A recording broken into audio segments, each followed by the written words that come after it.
Hello everybody. Let's finish up our 9.2 notes today. So yesterday I mentioned that 0 was my absolute favorite number when doing any kind of work with matrices, and that's going to continue today. So today we're going to look at a very special matrix. It's called the identity matrix. So it's going to work just like the identity property does with every other kind of math. It's going to give you exactly what you started with. Now, we're not going to do a whole lot with identities right now, but we will be using them when we solve equations. So this matrix is an identity matrix. Identity matrices are special because they have ones down what's called the main diagonal.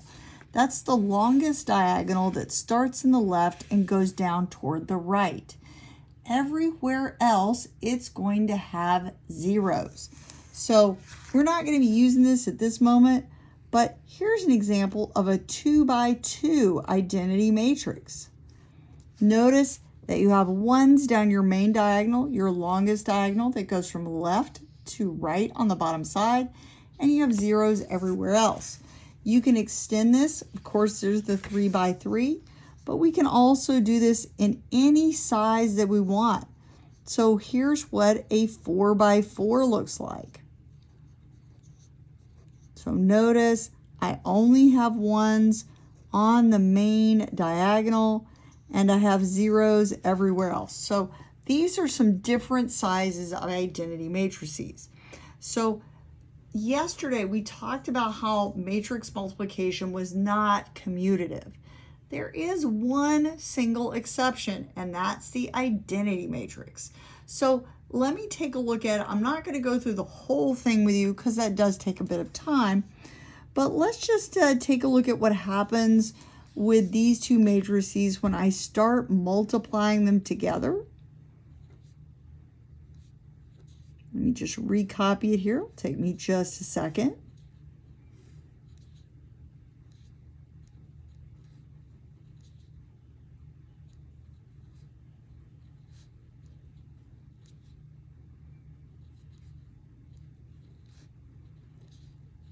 Okay, so we're going to take this first row times this first column.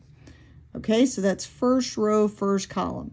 Now this is going to take up a little bit of space, so you notice I made a big matrix. So you're going to have 1 times 1, 0 times -4, and 0 times 9. Oh my goodness, that leaves me with a 1. Okay, well maybe that was just an accident because there were a lot of ones involved. Let's do the second one. Okay, so I'm going to do this row times my second column. So I'm going to have 1 times -3 plus 0 plus 0. So I get my -3 back. Then I'm going to try this row times this column. Oh my goodness, so zeros cancel out what would ever be here, and I would just have a 2. Let's slide on down to the second column. So I'm going to do this row times this column. 0 up here, 0 on the bottom, -4 in the middle. Okay, let's do this row times the middle column. 0 times -3, 0 times -7, and then we get a 5 in the middle because we have 1 times 5. Let's try one more. 0 times the 2, so that's 0. 1 times -6, and 0 times 8. Oh my goodness, it's going to give me back exactly what I originally had. It's the identity matrix. Now the identity matrix, it doesn't matter what order you multiply in. So let's try the other order. Again, it's going to take me just a moment to copy it down.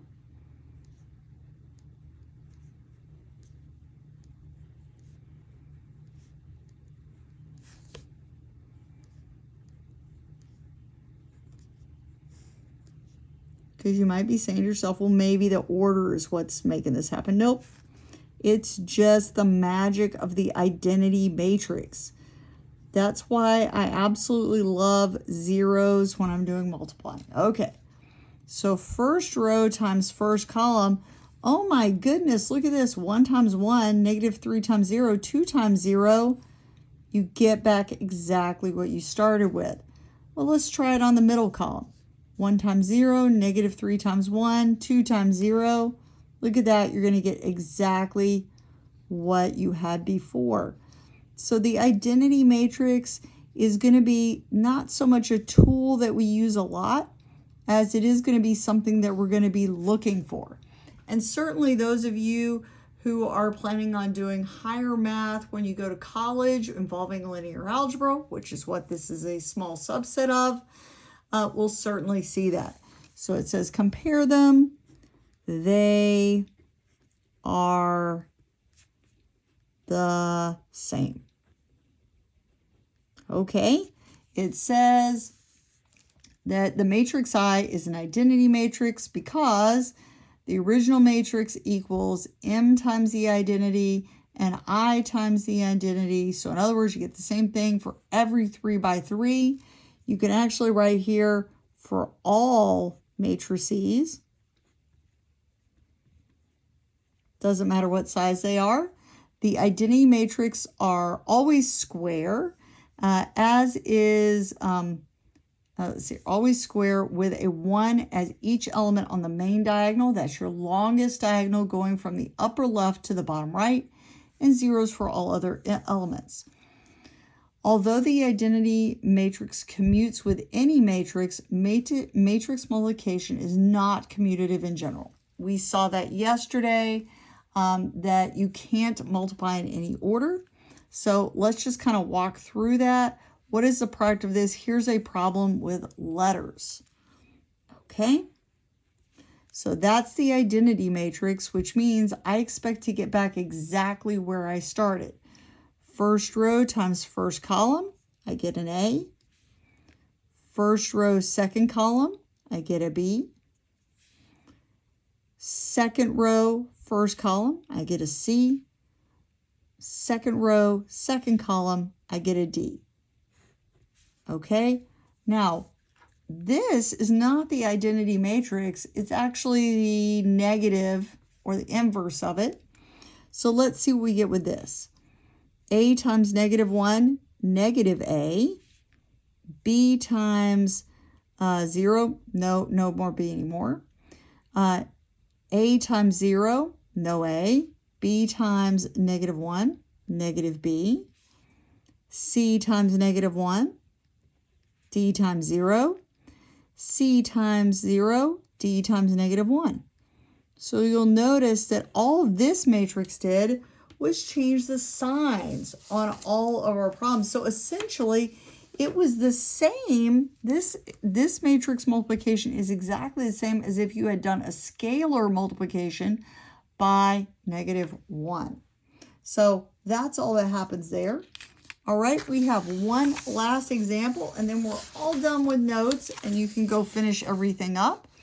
Here is our last example. So over here, and I just want to remind you the way that these are stacked, that is the x coordinate, and that's your y coordinate. So let's take a look at our graph. We have point A, that is at 3, 3. We have point B, it looks like, at 6, negative 1.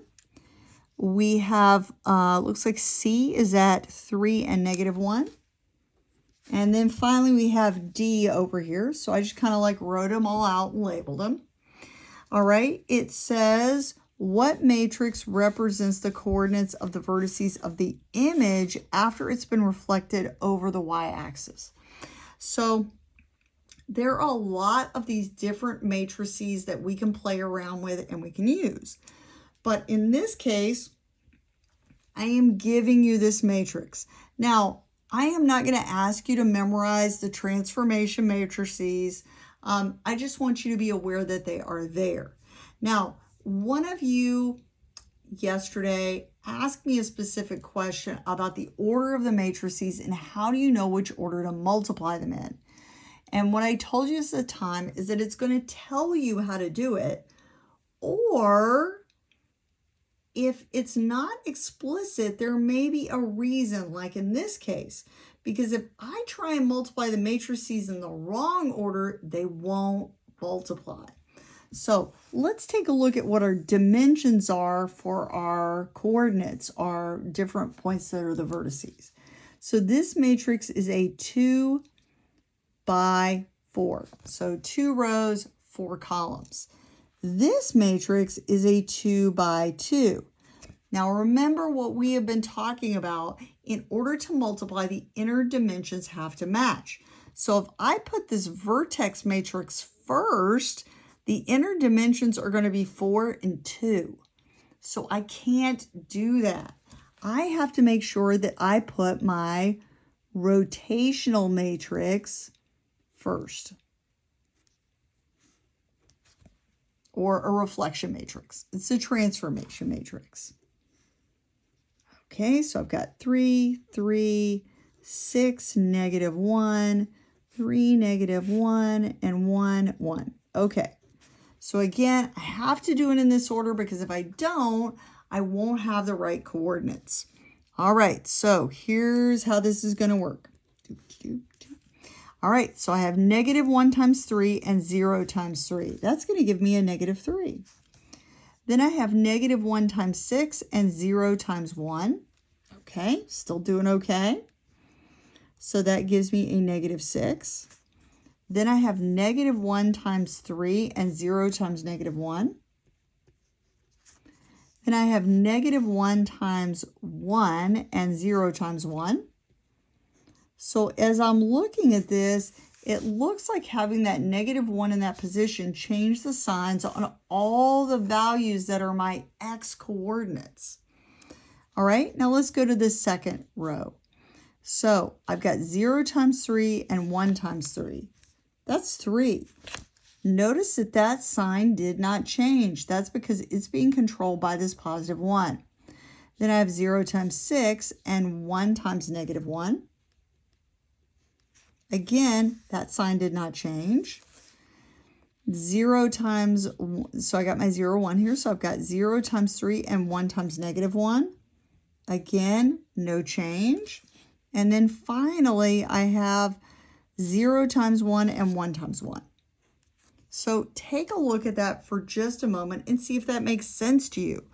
So it changes this first value, but it's not changing that one.